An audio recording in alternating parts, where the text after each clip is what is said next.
সবাইকে নমস্কার। কৃষিকতা চ্যানেলে এটি আমার তৃতীয় ভিডিও, ঠিক আছে?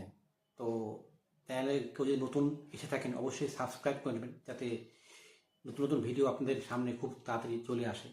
এবং ভিডিও ভালো লাগলে অবশ্যই লাইক করবেন। তো চলে আসছি আজকের নতুন ভিডিও। আমেরিকা কেন আজকে সবচেয়ে বেশি পৃথিবীর মধ্যে শক্তিশালী দেশ, ঠিক আছে? America, super power America.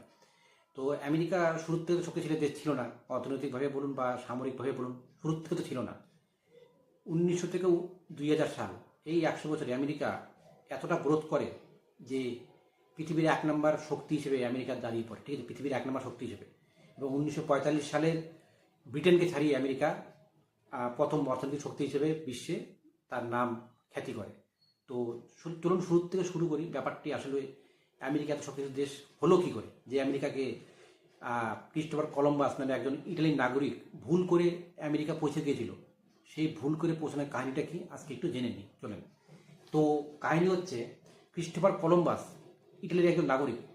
তিনি ভারতকে খোঁজার খুব নেশা ছিল। ভারত, যেখানে বলতে পারেন যে ভারত বলতে পারেন যে চীন থেকে আপনার রেশমের জিনিস আসতো, সেই রেশমের জিনিস এবং ভারতের যেসব শস্য মানে মশলা ছিল, সেই সব জিনিস আপনার তুর্কি হয়ে ইউরোপে ভারতের যারা নাগরিক ছিল, ব্যবসায়ী লোক, তারা বাণিজ্য করতো, ব্যবসা বাণিজ্য করতো, ঠিক আছে? ব্যবসা করতো। তো এই তুর্কি হয়ে সেটা যেত, ঠিক আছে? আর ভারতের সেই সময় প্রচুর ধন সম্পত্তি ছিল। বলা যায় যে ভারত হচ্ছে সোনে কে চিড়িয়া, হিন্দিতে একটা ওয়ার্ড আছে সোনে কে চিড়িয়া। ভারত কাহা যাতা থা, মধ্যকালীন সময় মানে বুঝতে পারছেন, আজ থেকে 500 বছর আগের কথা বলছি, ঠিক আছে? তো তুর্কি হয়ে যখন যেত ব্যবসা বাণিজ্য করতে ভারতের লোক, ঠিক আছে? সেই সময় তুর্কি অটোমান এম্পায়ার ছিল তখন, ঠিক আছে? তুর্কির অটোমান এম্পায়ার এবং মোগলরা সেই জিনিসটাকে ভালো চোখে দেখেনি, যে ভারতের লোক এসে আমাদের গায়ের উপর দিয়ে গিয়ে ইউরোপে ব্যবসা বাণিজ্য করছে। তো আমরাও গিয়ে তো দেখি ব্যাপারটা কি, ভারতে গিয়ে দেখতে হবে। তো আপনার অটোমান এম্পায়ার এবং মোগলরা সেই সময় ধাপে ধাপে আপনার ভারতে পৌঁছায়, ঠিক আছে? ভারতে পৌঁছিয়ে তারা প্রচুর দেখে যে এত সেখানকার ধনসম্পত্তি, যে বলা যায় যে রাস্তাতে চলতে চলতে মানে যা লুটপাট হবে সেটা দিয়ে মনে হয় 50-100 বছর চলে যাবে, এত সম্পত্তি রয়েছে ভারতের কাছে, ঠিক আছে? ধনসম্পত্তি। তো কি হলো, মোগলরা তারপর অটোমান এম্পায়াররা ভারত থেকে প্রচুর ধনসম্পত্তি লুট করতে করতে তাদের কাছে নিয়ে গেল। মানে অটোমান এম্পায়ার, তারপরে আপনারা বলেন যে মোগল, ঠিক আছে? এদের কাছে নিয়ে গেল। তো এইভাবে ভারত ধীরে ধীরে আবার তার যে ধনসম্পত্তি সেটা হারিয়ে ফেললো, ঠিক আছে? তো এখানে মেইন টপিক হচ্ছে আমেরিকা কীভাবে বড়লোক হলো। তো এখানে মেইন কাহিনী হচ্ছে, ক্রিস্টোফার কলম্বাস যখন মানে ভারতীয় খোঁজের চক্করে আমেরিকাতে পৌঁছায়, ঠিক আছে? তো সেটি আপনার ঘটনাটা করি 1492 সালে 3ই আগস্ট, ঠিক আছে? ক্রিস্টোফার কলম্বাস ভুল করে আমেরিকা মানে ভারতীয় খোঁজের চক্করে আমেরিকার মাটিতে পা দেয়, ঠিক আছে? এবং ক্রিস্টোফার কলম্বাস ভাবে এরাই হচ্ছে ইন্ডিয়ান নাগরিক, ঠিক আছে? কিন্তু এরা তো ইন্ডিয়ান নাগরিক ছিল না, ঠিক আছে? তো ক্রিস্টোফার কলম্বাসের দ্বারাই আমেরিকার যে খোঁজ, ঠিক আছে? ক্রিস্টোফার কলম্বাস বলে এখানে প্রচুর জায়গাটা খুব ভালো, প্রচুর ইনফরমেশন দেয় ইটালির নাগরিককে, স্পেনের নাগরিককে, ইউরোপের যত কান্ট্রি আছে, ঠিক আছে? ফ্রান্স বলেন, ঠিক আছে? এবং সেখান থেকে কী করে ধীরে ধীরে আপনার ইউরোপ কান্ট্রি থেকে ধীরে ধীরে লোক আমেরিকাতে চলে আসতে থাকে, ঠিক আছে? প্রচুর পরিমাণে লোক চলে আসতে থাকে। এখানে বলা যায় যে আপনি বলতে পারেন এখানে 1492 থেকে, ঠিক আছে? 1492 থেকে আপনার 1782 পর্যন্ত, ঠিক আছে? 1782 পর্যন্ত প্রচুর লোক আপনার ইউরোপ কান্ট্রি থেকে আমেরিকাতে চলে আসে, ঠিক আছে? আমেরিকা কিন্তু তাদের স্থানীয় কোনো লোক ছিল না, ইউরোপের যত লোক ছিল তারাই কিন্তু এসে আপনার আমেরিকাতে ব্যবসা বাণিজ্য শুরু করে। ভারতের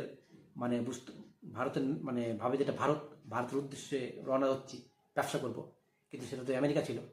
সেই উদ্দেশ্যে আসে এবং আমেরিকাও তো খুব একটা ভালো পরিবেশ ছিল, ঠিক আছে? সেখানে কি হয়, তারাও থেকে যায় এবং তারাই মানে আজকের দিনে বলা যায় যে আমেরিকান নাগরিক, ঠিক আছে? আমেরিকান নাগরিক, কিন্তু আমেরিকান নাগরিক কিন্তু ওখানকার স্থানীয় কেউই নয়, ঠিক আছে? সব বাইরের দেশ থেকে এসেছে। ইউরোপ থেকে বলেন কিছু এসেছে, আপনার বলা যায় যে আফ্রিকারও কিছু লোক জায়গা থেকে দেখবেন এসেছে, কিন্তু আমেরিকান দেখবেন সব নাগরিক কিন্তু ফর্সা হয় না, ঠিক আছে? কিছু দেখবেন কালোও হয়, ঠিক আছে? আফ্রিকা কিছু জায়গা থেকে এসেছে কিন্তু, ঠিক আছে? তো আজকে মেইন টপিক যেটা, সেটা হচ্ছে আমেরিকা বড়লোক হলো কী করে। আমেরিকা বড়লোক হলো বন্ধুরা, বলা যায় যে ব্রিটেন, ফ্রান্স, স্পেন থেকে যখন প্রচুর লোক আসে, ঠিক আছে? তখন আমেরিকাতে মাত্র 13টা কলোনি ছিল, ঠিক আছে? সেই 13টা কলোনি ইউরোপের লোকের দ্বারা ভরে যায়, ঠিক আছে। আমেরিকায় কিন্তু শুরুতে 50টা রাজ্য ছিল না, ঠিক আছে। ধীরে ধীরে তারা 50টা রাজ্য হয়, ঠিক আছে। 50টা রাজ্য কী করে হয়, ঠিক আছে। 50টা রাজ্যের পিছনে আপনাকে বলি, আমেরিকা নিজের টাকার দ্বারা, ঠিক আছে, যখন তাদের প্রথম রাষ্ট্রপতি হয়, তাদের রাষ্ট্রপতি হচ্ছে আপনার হয়, এখানে শুরু হালকাটা আগের থেকে বলি, 1783 সালে আমেরিকাতে ব্রিটেনের নাগরিক সবাই চলে আসে। এবার 1783 সালে আমেরিকা স্বাধীন হয়ে যায় ব্রিটেনের থেকে, ঠিক আছে। তারা মানে বলে যে আমরা ব্রিটেনের মানে নিয়মকানুন মানি না। কারা বলছে? এটা ব্রিটেন বা ইউরোপের লোকে, মানে ইউরোপের জায়গার থেকে আসা, আমেরিকাতে বসা তাদেরই লোক বলছে আমরা ব্রিটেনের নিয়মকানুন মানি না, ঠিক আছে। এরপরে তাদের 1783 সালে কী হয়, আমেরিকা স্বাধীন হয়েছে 1783 সাল, ঠিক আছে। ভাবুন, মানে ভারত হয়েছে 1947 সাল এবং আমেরিকা হচ্ছে 1783 সাল, মানে ডিফারেন্সটা ভাবুন কত, ঠিক আছে, কত গ্যাপ, ঠিক আছে। সেই সময়তে বলা যায় যে 1783 সালে আপনার মানে হয় ইন্ডিয়ার 25-26 বছর হবে স্বাধীনতা, ঠিক আছে, মানে ইংরেজ রাজত্ব করা, ঠিক আছে। সেখানে আমেরিকা 1783 সালে আপনার স্বাধীন হয়ে যায়, ঠিক আছে। তো 1787 সালে আমেরিকাতে আপনার সংবিধান তৈরি হয়, ঠিক আছে, সংবিধান তৈরি হয় এবং 1789 সালে সেই সংবিধান লাগু হয়, ঠিক আছে। এবং জর্জ ওয়াশিংটন আপনার প্রথম রাষ্ট্রপতি হয়, জর্জ ওয়াশিংটন, ঠিক আছে। নামটি হয়তো আপনারা অবশ্যই শুনেছেন এর আগে। এরপর বলি আসি যে আমেরিকা 50 রাজ্য কী করে হলো, 13টা কলোনি মাত্র 13টা জায়গা ছিল ছোটো ছোটো, আমেরিকা তো বড় কী করে হলো। তো সেখানে বলি আমেরিকা 1803 সালে, ঠিক আছে, লুইসিয়ান নামে একটি জায়গা কিনে ফ্রান্স থেকে, ঠিক আছে, 1803 সালে। তো এরপর 1889 সালে ফ্লোরিডা মানে $50 লক্ষ ফ্লোরিডা কেনে, ফ্লোরিডা নামটা হচ্ছে অবশ্যই শুনেছেন, ফ্লোরিডা, ঠিক আছে, $50 লক্ষ দিয়ে কিনে, ঠিক আছে।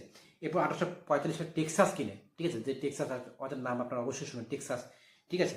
এরপর 1848 সালে আপনার আমেরিকা মেক্সিকো যুদ্ধে আমেরিকার বিশাল বড় একটা জায়গা দখল করে না, ঠিক আছে, মেক্সিকোর যুদ্ধে 1848 সালে, ঠিক আছে। এরপর আপনার 1866 সালে আলাস্কাকে $72 লক্ষ দিয়ে মানে রাশিয়ার থেকে কিনে, ঠিক আছে। রাশিয়াতে মনে মনে এখনও প্রচুর পস্তায়, ঠিক আছে, যে আমরা আলাস্কা কেন চলে গেল, ঠিক আছে। আলাস্কাতে এমন জায়গা, প্রচুর মাটি নিচে, সেখানে প্রচুর খনি রয়েছে, প্রচুর প্রাকৃতিক সম্পদে ভরা। আলাস্কাকে আপনার আমেরিকা কিনে নেয়, ঠিক আছে, কার থেকে? রাশিয়ার থেকে। তখনটা ছিল রাশিয়া তো বলা যায় না, তখনটা ছিল ইউএসএসআর, ঠিক আছে। তো এইটার প্রস্তাব এখনও মানে ইউএসএসআর মানে বর্তমান রাশিয়ার এখনও হয়, ঠিক আছে, এখনও হয়, ঠিক আছে। তো এইভাবে ধীরে ধীরে ধীরে ধীরে কী হলো, আমেরিকা 50টা রাজ্যে গঠিত একটি, বলা যায় যে বিশ্বের যতটা ভুল না হয় আমার, রাশিয়া, কানাডা এবং চীনের পরে 4 নম্বর সব থেকে বড় দেশ, ঠিক আছে। বর্তমান 2026 বলছি 4 নম্বর সব থেকে বড় আয়তনের দেশ হচ্ছে আমেরিকা, ঠিক আছে। এবং এরপরে আসি আপনার বিশ্বযুদ্ধ। আমেরিকা তো শুধু জায়গা নিয়ে তো আর প্রচুর মানে অর্থনৈতিক শক্তিতে 1 নম্বর হয়নি। বিশ্বযুদ্ধে আমেরিকা প্রথম বিশ্বযুদ্ধে প্রচুর মানে যারা বিশ্বযুদ্ধে লড়েছিল, আমেরিকা তো প্রথম বিশ্বযুদ্ধে নিজেকে অংশগ্রহণ করেনি, কিন্তু যারা লড়েছে ইউরোপের কান্ট্রি, ফ্রান্স বলেন, ব্রিটেন বলেন, আপনার স্পেন বলেন, ঠিক আছে, এরা কী করেছিল, আমেরিকা থেকে প্রচুর অস্ত্র কিনেছিল, ঠিক আছে। যে অস্ত্র দ্বারা আমেরিকা প্রচুর বড় হয়ে গেছিলো, ঠিক আছে, তাদের অর্থনৈতিক শক্তি প্রচুর মজবুত হয়ে গেছিলো, ঠিক আছে। এবং রাহাসুনি কাছার মানে এটা হিন্দি ওয়ার্ড, ঠিক আছে, এটা পুরো হয়েছিল আপনার 1945 সালে, ঠিক আছে। 1945 সালে যখনটা আমেরিকা জাপানের উপর পরমাণু বোমা ফেলে দেয়, ঠিক আছে, এবং জাপানকে পুরোপুরি শেষ করে দেয়, ঠিক আছে, জাপান জার্মানিকে একদম হারিয়ে দেয়, ঠিক আছে। এবং বলা যায় যে আপনার আর একটা কারণ আছে, আর একটা কারণ, মেন কারণটা বলে দিই, সেই কারণটা হচ্ছে আপনার ডলার, ঠিক আছে। এই যে বিশ্বযুদ্ধ চলে, ঠিক আছে, এই আপনাকে আরেকটা কথা বলছি, 1944 সালে মানে প্রথম বিশ্বযুদ্ধ চলাকালীন, ঠিক আছে, প্রথম বিশ্বযুদ্ধ চলাকালীন আপনার 44 মাস পর্যন্ত, ঠিক আছে, 44 মাস পর্যন্ত আমেরিকার যে স্টক মার্কেট, শেয়ার মার্কেট 44 মাস পর্যন্ত একদম পিক লেভেলে ছিল। তাহলে ভাবুন এই 44 মাসে আমেরিকা কত টাকা তাদের দেশের কাছে সমৃদ্ধ হয়েছে, 44 মাস পর্যন্ত পিকে ছিল একদম, ঠিক আছে। আপনারা একবার কল্পনা করে দেখুন এই জিনিসটা, ঠিক আছে। এরপর আসি ডলারের কথায়। ডলার হচ্ছে একটা এমন জিনিস, মানে আমেরিকা একটা এমন চাল খাটালো, ঠিক আছে। আমরা মানে বিশ্বের প্রতিটি দেশকে বলে দিল আমরা যত ব্যবসা বাণিজ্য হবে পৃথিবীর মধ্যে সব ডলার দিয়ে হবে। ডলার মানে একটা মানে নোট, সেই নোটটা কি, আমরা পৃথিবীতে একটা নোট দিব, সেই নোটের নাম হচ্ছে ডলার, ঠিক আছে। সেই নোটের পরিবর্তে আমরা সোনা রাখবো, ঠিক আছে। আমাদের কাছে যত সোনা থাকবে সেই পরিমাণে গোটা দেশের বিশ্বের মধ্যে আপনার ডলার থাকবে, মানে একটা কাগজ থাকবে, সেই কাগজটার নাম হচ্ছে ডলার, ঠিক আছে।